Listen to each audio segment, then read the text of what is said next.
नमस्कार। आज हम चर्चा करने वाले हैं मक्का की खेती पर। मक्के का वानस्पतिक नाम जिया मेज होता है और एक ग्रेमनी कुल का पौधा है और इसमें गुणसूत्रों की संख्या 20 होती है। मक्के को अनाजों की रानी कहा जाता है। अब बात आती है मक्के को अनाजों की रानी क्यों कहा जाता है। मक्के को अनाज की रानी कहने के बहुत तात्पर्य है। सबसे पहले ये समझो, जितने धान की फसलें हैं उनमें मक्के की सर्वाधिक उत्पादकता होती है, यानी कि जितने भी धान वर्गीय फसलें हैं, गेहूं, धान, मक्का, ज्वार, बाजरा, जौ, इनमें सब में जो है मक्के की औसत उपज सर्वाधिक होती है उन फसलों की तुलना में। तो अगर पूछा जाए तुमसे कि सर्वाधिक उत्पादकता वाली सीरियल क्रॉप है तो कौन सी होगी? मक्का। ठीक है। तो और मक्के में सर्वाधिक प्रतिशत औसत अंकुरण सर्वाधिक होता है। मान लो कि हमने 100 बीज मक्के के बोए, 100 गेहूं के बोए, 100 धान के बोए, 100 ज्वार के बोए, तो उसमें जो मक्के के 100 बीज होंगे उनमें पॉसिबिलिटी होगी कि सबसे ज्यादा मक्के के बीज जो है उनका अंकुरण होगा। उसकी उम्मीद जो है अंकुरित होने की सबसे ज्यादा किसकी होगी? मक्के की। तो सर्वाधिक औसत अंकुरण किस फसल में होता है? मक्के में। सर्वाधिक औसत उपज किस फसल की है? मक्के की। यही सब कारण है जिनकी वजह से मक्के को सीरियल फसलों की रानी, धान वर्गीय फसलों की रानी कहा जाता है, जबकि धान वर्गीय फसलों का राजा गेहूं होता है। उसी तरीके से चारा वर्गीय फसलें जो होती हैं, जो किंग ऑफ फॉरेस्ट क्रॉप है ना, तो उनका किंग किसे कहा जाता है? किंग ऑफ फॉरेस्ट क्रॉप, यानी चारा वर्गीय फसलों का राजा बरसीम। ठीक है। तो ये चीजें आप लोगों को याद रखनी। मक्के को अनाज की रानी कहते हैं। इसका कुल क्या है? ग्रेमनी। गुणसूत्रों की संख्या 20 और ओरिजिन प्लेस उत्पन्न स्थान मध्य अमेरिका। मध्य अमेरिका में ही एक देश आता है मैक्सिको। ठीक है। मैक्सिको में ही इसका इम्प्रूवमेंट, यानी कि मक्का सुधार, मक्के के सीमिट नाम का एक इंस्टीट्यूट है, अंतरराष्ट्रीय संस्थान, जो कहाँ है? मैक्सिको में है, जहां पर मक्के और गेहूं पर काम होता है। ठीक है। तो अब ये मक्के पे आज हम मक्के चर्चा कर रहे हैं। तो अब बात करेंगे कि मक्के के सर्वाधिक क्षेत्रफल एवं उत्पादन वाला देश। तो मक्के के सर्वाधिक क्षेत्रफल और उत्पादन वाला देश, क्षेत्रफल और उत्पादन वाला देश अमेरिका है। यूएसए, संयुक्त राज्य अमेरिका में मक्के का सर्वाधिक क्षेत्रफल है, वहीं पर सबसे ज्यादा इसका उत्पादन होता है। अगर भारत में बात करें तो मक्के का सर्वाधिक उत्पादकता वाला राज्य, भारत में मक्के का सर्वाधिक उत्पादकता वाला राज्य कर्नाटक है। सर्वाधिक उत्पादकता वाला राज्य, सर्वाधिक उत्पादन वाला राज्य कर्नाटक है। मक्के का सर्वाधिक उत्पादन वाला राज्य भारत का दक्षिणी राज्य कर्नाटक है, जबकि मक्के की सर्वाधिक उत्पादन मक्के का सर्वाधिक कहाँ होता है भारत में? तो कर्नाटक में। सर्वाधिक उत्पादकता यानी औसत उपज किसकी है? तो सर्वाधिक औसत उपज जो है वो आंध्र प्रदेश की है। आंध्र प्रदेश की, याद रखना है आपको, आंध्र प्रदेश की सर्वाधिक औसत उपज है। ठीक है। उत्पादन कर्नाटक और उत्पादकता आंध्र प्रदेश। आंध्र प्रदेश की राजधानी करौती है, आपको याद रखना है। ठीक है। तो उत्पादन का कर्नाटक और उत्पादकता आंध्र प्रदेश। ठीक है। तो अब बात करते हैं मक्के की मक्के की फसल को जानने से पहले उसके कुछ अन्य प्रश्नों को जान लेते हैं ना, बाद में छूट जाते हैं। जैसे कि मक्के में प्रोटीन की प्रतिशत मात्रा। तो मक्के में प्रोटीन की प्रतिशत मात्रा 8 से 11% तक होती है। 8 से 11% तक होती है मक्के में प्रोटीन की प्रतिशत मात्रा। और मक्के की प्रोटीन कहलाती है, मक्के की प्रोटीन क्या कहलाती है? जीन। आपको याद रखना, मक्के की प्रोटीन क्या कहलाती है? जीन। इसमें एमाइलोपैक्टिन की मात्रा 70% से भी अधिक होती है। ठीक है। मक्के में एमाइलोपैक्टिन, रिच इन एमाइलोपैक्टिन होता है। आपको याद रखना है, मक्का जो है एमाइलोपैक्टिन की मात्रा 70% तक होती है। ठीक है। अब मक्के के लिए मक्के की बुआई की अगर हम बात करें तो मक्के की बुआई से पहले हम जो मृदा चुनेंगे कि किस तरीके की मृदा में अच्छी फसल होगी, तो सैंडी लोम यानी कि बलुई दोमट मृदा, बलुई दोमट मृदा मक्के के लिए सर्वोत्तम मानी जाती है। मक्के की खेती मुख्यतः इसी उसमें की जाती है जिसका पीएच 5.5 से 7.5 तक, ऐसी मृदा मक्के की खेती के लिए सर्वोत्तम मानी जाती है। लेकिन एलुवियल सॉइल यानी जलोढ़ मृदा भी मक्के की खेती, उसमें भी बहुत अच्छी तरीके से इसकी खेती की जाती है। ठीक है। तो अब मक्के की बुआई की अगर हम बात करें तो पूछता है रबी मक्के की सर्वाधिक खेती कहाँ होती है? रबी सीजन की। तो रबी सीजन की आपको याद रखना, बिहार में सबसे ज्यादा कहाँ होती है? बिहार में। ठीक है। रबी सीजन की सर्वाधिक मक्का कहाँ होती है? बिहार में। अब बुआई के टाइम की अगर टाइम ऑफ सोइंग की बात करें, यानी बुआई का समय, बुआई का समय बुआई के समय की अगर हम बात करें तो जो स्प्रिंग सीजन यानी जो बसंत ऋतु की बुआई होगी, ठीक है, तो जनवरी के अंतिम सप्ताह से फरवरी तक बुआई बसंत की होगी, जबकि ये गर्मी समर सीजन की बुआई होगी वो मार्च से अप्रैल तक में करते हैं। तो बुआई का समय बसंत वाली को करेंगे, बसंत की बुआई थोड़ा जल्दी कर लेते हैं, कब करेंगे, फरवरी में। फरवरी कहीं कहीं आ जाता है जनवरी के अंतिम सप्ताह से फरवरी, जबकि ग्रीष्मकालीन बुआई कब करेंगे, मार्च अप्रैल में। ग्रीष्मकालीन मक्के की बुआई कब करेंगे, मार्च अप्रैल में। मानसून उत्तर भारत में सर्वाधिक मानसून सीजन में बुआई जो करेंगे वो जून जुलाई में। उत्तर भारत में जो इस समय बुआई हो रही है वो जून जुलाई में, मानसून सीजन की बुआई मक्के की जून जुलाई में होती है। तो ये मक्के की फसल की बुआई का समय हो गया। अब बुआई का समय हो गया तो अब हम बात करेंगे कि बीज दर। तो आप लोगों को याद रखना है कि मक्के में बीज दर कितनी लगती है। तो एक होती है देसी मक्का और एक होती है संकर यानी कि हाइब्रिड मक्का, ठीक है। तो देसी देखो मक्का एक ऐसी फसल है जिसकी हाइब्रिड की बीज दर ज्यादा लगती है देसी की तुलना में। नहीं तो जितनी फसलें होती हैं उसमें 99% चांस ये होता है कि हाइब्रिड की बीज दर देसी की तुलना में कम लगेगी, लेकिन इसमें उल्टा होता है। इसमें देसी की बीज दर होगी 18 से 20 किलोग्राम प्रति हेक्टेयर, जबकि संकर मक्का की बीज दर होगी 20 से 25 किलोग्राम प्रति हेक्टेयर। अब दूरी की अगर हम बात करें तो इसकी सामान्य दूरी 60 गुणे 20 सेंटीमीटर होती है, यानी कि पंक्ति से पंक्ति के बीच की दूरी आपको याद रखनी है। पंक्ति से पंक्ति के बीच की दूरी बहुत ज्यादा मक्के में पूछी जाती है, जो कि 60 सेंटीमीटर होती है, जबकि पौधे से पौधे के बीच की दूरी 30 सेंटीमीटर की होती है, ठीक है। तो ये चीजें आपको अच्छे से याद रखनी है।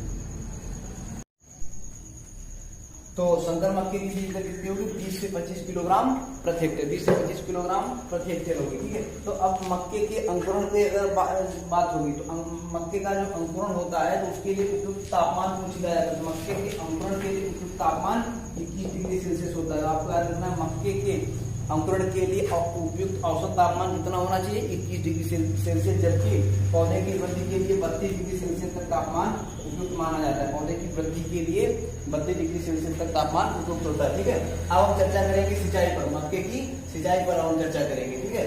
तो सिंचाई जो होती है, पहली सिंचाई करीब बुआई के 4 से 5 दिन बाद, डे आफ्टर सोइंग, बुआई के 4 से 5 दिन बाद सिंचाई करते हैं। जबकि सिंचाई की सबसे क्रिटिकल अवस्थाएं होती है, क्रांतिक अवस्थाएं होती हैं, वो कौन कौन सी होती है। पहले होती है टेसलिंग,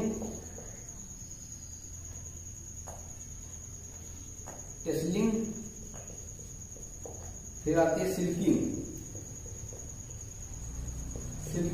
या पुष्पावस्था।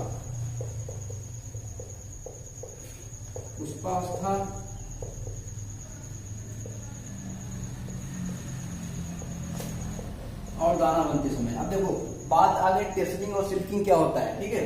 तो मक्के का जो पौधा होता है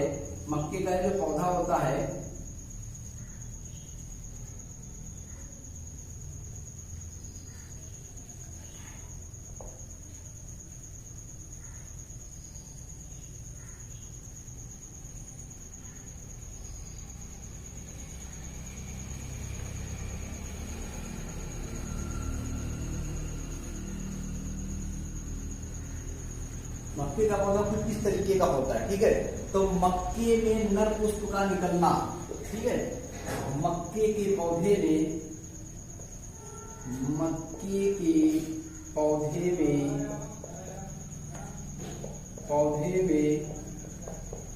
नर पुष्प का निकलना,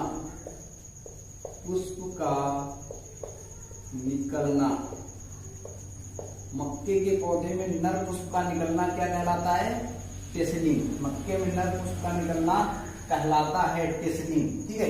ये टेसलिंग, ठीक है। जब कोई काम क्रिया अभी हो रही है तो उसमें आईएनजी फॉर्म लगती है, ठीक है। तो जो टेसल निकलेगा, टेसल किसको कहते हैं, मक्के के नर पुष्प को, जिसको देसी भाषा में जीरा कहते हैं, ठीक है। जिसको देसी भाषा में जीरा कहते हैं, वो क्या होता है, टेसल, और उसका निकलने की क्रिया क्या कहलाती है, टेसलिंग, ठीक है। उसी तरीके से मक्के में मादा मादा पुष्प का निकलना क्या कहलाता है? सिल्किंग। ये सिल्क जैसे जिसमें जो मूछें होती है, वो स्टिग्मा होती है, वो सिल्क जैसे अगर रेशम की जैसे होती है स्टिग्मा, ठीक है, इसीलिए सिल्क जैसे होती है तो सिल्किंग कहते हैं, ठीक है। जो सिल्क निकलता है इसको क्या कहते हैं? सिल्किंग। मक्के में मादा पुष्प का निकलना या भुट्टे का निकलना या काब का निकलना, बनना क्या कहलाता है? सिल्किंग, ठीक है। तो आपको याद रखना है। तो ये मक्के का कौन सा पुष्प हो गया? ये मक्के का नर मादा पुष्प हो गया और ये नर पुष्प हो गया जीरा, ठीक है। तो मक्का जो है एक मोनोसियस पौधा है। कैसा है? मोनोसियस, क्रॉस पॉलिनेटेड यानी परपरागित, बहुत ही ज्यादा परपरागण इसमें होता है। परपरागित फसल है, ठीक है। मोनोसियस है। मोनोसियस का मतलब होता है कि जब नर और मादा पुष्प अलग अलग एक ही पौधे पर अलग अलग स्थान पर स्थित होते हैं, जिसे मोनोसियस कहते हैं, ठीक है। मोनोसियस अवस्था, मक्का का पौधा मोनोसियस। ये आप लोगों को समझ में आया कि मक्के का पौधा क्या कहलाता है? मोनोसियस, ठीक है। टेसलिंग और सिल्किंग अवस्थाएं क्या होती है आपको पता चला। और दाना बनते समय अगर सिंचाई नहीं करेंगे दाना सिकुड़ने की संभावना होती है, ठीक है। तो ये सिंचाई की बात होगी। अब हम चर्चा करेंगे खाद एवं उर्वरक पर। इस पर खाद एवं उर्वरक। खाद एवं उर्वरक जो है नाइट्रोजन 120, फास्फोरस 60 और पोटाश 40 किलोग्राम के अलावा 25 किलोग्राम जिंक सल्फेट कितना? 25 किलोग्राम प्रति हेक्टेयर की दर से अप्लाई किया जाता है। नाइट्रोजन की पूरी मात्रा बुआई के समय नहीं देते हैं, इसको तीन टुकड़ों में देते हैं। बुआई के समय एक घुटने की अवस्था में, घुटने के बराबर मक्का हो जाता है 20 स्टेज पर, और एक जो है यहाँ पर जब फ्लावरिंग होती है उस समय पर देते हैं, ठीक है। और फास्फोरस पोटाश की पूरी मात्रा एक बुआई के समय ही डाली जाती है। 25 किलोग्राम जिंक जो है ये भी बुआई के समय डालेंगे। अब याद रखेंगे कि जिंक जो है, जिंक की कमी से व्हाइट बर्ड नामक बीमारी हो जाती है। कौन सी? White bird. मक्के में क्या हो जाता है? व्हाइट बर्ड नामक बीमारी हो जाती है। व्हाइट बर्ड को हिंदी में क्या कहेंगे? सफेद कलिका। क्या कहेंगे हिंदी में? सफेद कलिका नामक बीमारी हो जाती है मक्के में जिंक की कमी से। सफेद कलिका यानी कि जो मक्के का पौधा था, इसमें जो शुरू में जो यहाँ पर कल्ला निकलेगा, नई पत्तियां होती हैं, ये पत्तियां सफेद होने लगती हैं, ठीक है, नई पत्तियां। तो वो सफेद किसकी होती है? जिंक की कमी से। जिंक की कमी से मक्के के पौधे में कौन सी बीमारी होती है? व्हाइट बर्ड, यानी कि व्हाइट माने सफेद, बर्ड माने कलिका, सफेद कलिका नामक बीमारी हो जाती है। ये आप लोगों को अच्छे से याद रखना है। अब मक्के की कुछ किस्मों की बात करेंगे। उन्नत किस्में, मक्के की उन्नत किस्में। तो मक्के की कुछ किस्में हैं, जैसे एचडी लग के ज्यादातर, मतलब एचडी जो लगा हो तो समझ लो किस्म किसकी है? गेहूं की, ठीक है। उसी तरीके से अब विवेक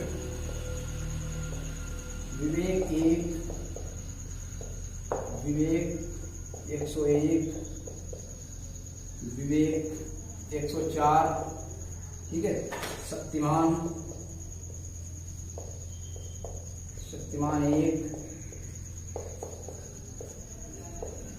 शक्तिमान 2, गंगा 101,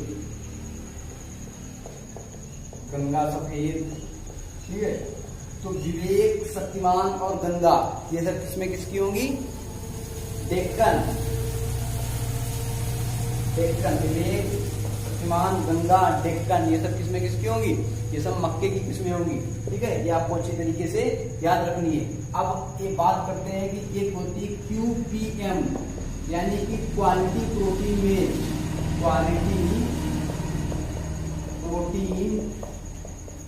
प्रोटीन मेज, ठीक है।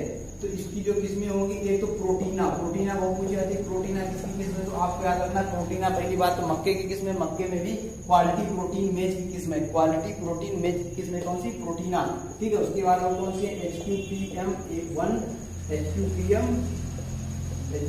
2, ये सब किसकी किस्म है? ये सब मक्के की किस्म है। मक्के में भी ये क्वालिटी प्रोटीन मेज की किस्में हैं। ये आपको अच्छी तरीके से याद रखना है। अब हम बात करें कि मक्के की जो साधारण तरीके से, वैज्ञानिक तरीके से जो खेती की जाती है उसमें उपज, तो जो देसी मक्का थी, देसी मक्का उसमें 40 से 45 क्विंटल प्रति हेक्टेयर, जबकि संकर मक्का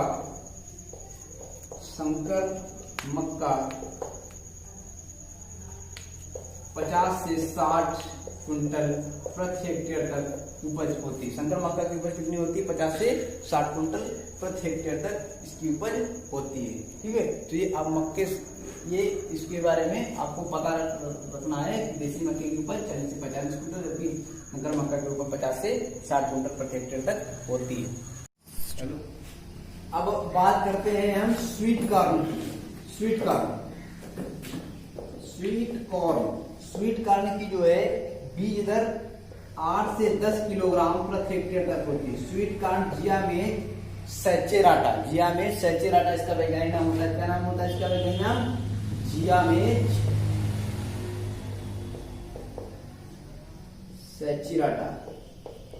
में सैचेराटा इसका वैज्ञानिक नाम होता है। इसकी बीज दर 8 से 10 किलोग्राम। बेबी कॉर्न की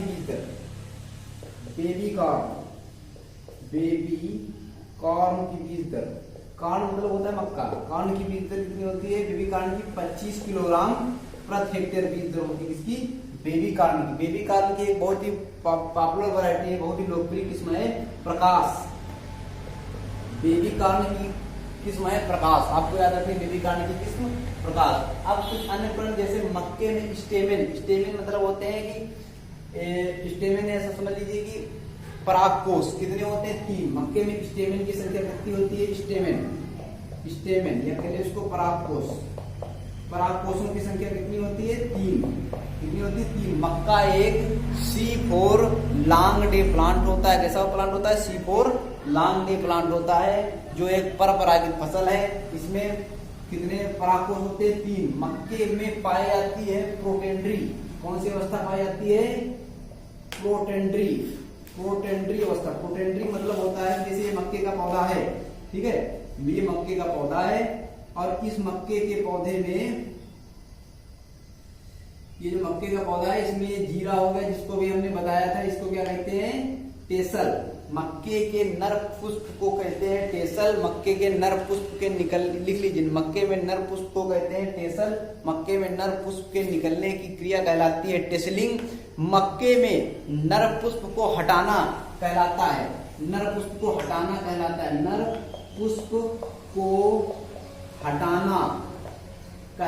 है क्या कहलाता है? डीटेसलिंग। क्या कहलाता है? डीटेसलिंग। मक्के में नर पुष्प को हटाना क्या कहलाता है? डीटेसलिंग। मतलब डी माने हटाना, डीटेसलिंग रिमूव करना, ठीक है। मक्के में नर पुष्प को हटाना, जब इसको हम तोड़ देंगे यहाँ से तो क्या कहलाएगा? ये हाइब्रिड मक्का का बीज बनाने के लिए ये किया जाता है, ठीक है। तो अब ये मक्के में जो नर पुष्प होता है, ये हमेशा भुट्टा यानी जो मादा पुष्प होता है सिल्क, उसकी तुलना में पहले निकलता है। प्रो माने पहले होता है एंड्रीक्लोसियम, यानी कि नर पुष्प जो होता है वो मादा पुष्प की तुलना में जब पहले निकले तो ऐसी अवस्था को क्या कहेंगे? प्रोटेंड्री अवस्था, ठीक है। तो ये मतलब नर पुष्प पहले निकलेगा, बाद में ये निकलेगा सिल्क, है ना, मादा पुष्प तो यानी भुट्टा, ठीक है। तो इस अवस्था को क्या कहेंगे? प्रोटेंड्री। जब नर पुष्प किसी पौधे में पहले और मादा पुष्प बाद में निकले, इस अवस्था को प्रोटेंड्री। जबकि मादा पुष्प पहले और नर पुष्प बाद में निकले, तब इस अवस्था को क्या कहेंगे? मादा पुष्प पहले एवं नर पुष्प बाद में, तो इस अवस्था को कहेंगे प्रोटोगाइनी, ठीक है, प्रोटोगाइनी कहेंगे। अब जब नर पुष्प पहले मादावाद में जो भी बताया था, मादावाद में जैसे कि बाद में तो प्रोटेंड्री है ना, प्रोटेंड्री अवस्था पूछा था किसमें पाई जाती है? तो मक्के में, ठीक है। अब मक्के के कुछ अन्य प्रश्नों में अगर हम बात करें तो मक्के के कुछ अन्य मक्के से संबंधित प्रश्न होते हैं, जैसे कि मक्के के भुट्टे से दाना निकालने की क्रिया को क्या कहते हैं? सेलिंग, है ना। मक्के के भुट्टे से दाना निकालने की क्रिया कहलाती है सेलिंग। मक्के के भुट्टे से दाना निकालने वाले यंत्र को क्या कहते हैं? मेज सेलर। ठीक है, मक्के की बुआई करने वाले यंत्र को क्या कहेंगे? मेज प्लांटर। ठीक है, ये चीजें आप लोगों को याद रखनी है। अब क्वेश्चन पूछा है कि रबी मक्के की बुआई कब करते हैं? तो नवंबर के द्वितीय पखवाड़े में, नवंबर के द्वितीय पखवाड़े में रबी मक्के की बुआई का समय नवंबर के द्वितीय पखवाड़ा, नवंबर का द्वितीय पखवाड़ा, नवंबर का द्वितीय पखवाड़ा रबी मक्के की बुआई करने का समय होता है। ठीक है, कुछ अन्य प्रश्न जैसे कि कल्टीवेटेड मक्का, जो मक्का उगाई जाती है वो उसकी उत्पत्ति कहाँ से हुई? तो पौधकारों से। कहाँ से हुई? पौधकारों से। कल्टीवेटेड मक्के की उत्पत्ति कहाँ से हुई? कल्टीवेटेड मक्का यानी कि उगाई जाने वाली मक्का की उत्पत्ति कहाँ से हुई? पौधकारों से। उसकी उत्पत्ति पौधकारों से हुई। तो ये कुछ प्रश्न है उससे संबंधित, मक्के से संबंधित, जो आपको अच्छे से याद रखने हैं। ठीक है, अब एक प्रश्न है जैसे कि मक्के में अर्थिंग की क्रिया कब करते हैं? मक्के में अर्थिंग की क्रिया, अर्थिंग बताई थी, यानी किसी भी फसल की जड़ में मिट्टी चढ़ाने की क्रिया को, किसी भी फसल की जड़ में उसको गिरने से बचाने के लिए मिट्टी चढ़ाने की क्रिया को अर्थिंग कहते हैं। और मक्के में अर्थिंग की क्रिया करते हैं बुआई के 40 से 50 दिन बाद, यानी डे आफ्टर सोइंग, बुआई के 40 से 50 दिन बाद मक्के में अर्थिंग की क्रिया की जाती है। तो ये आपको याद रखना, ये मक्के से संबंधित कुछ चीजें हो गई जो आपको बहुत अच्छी तरीके से याद रखनी। धन्यवाद।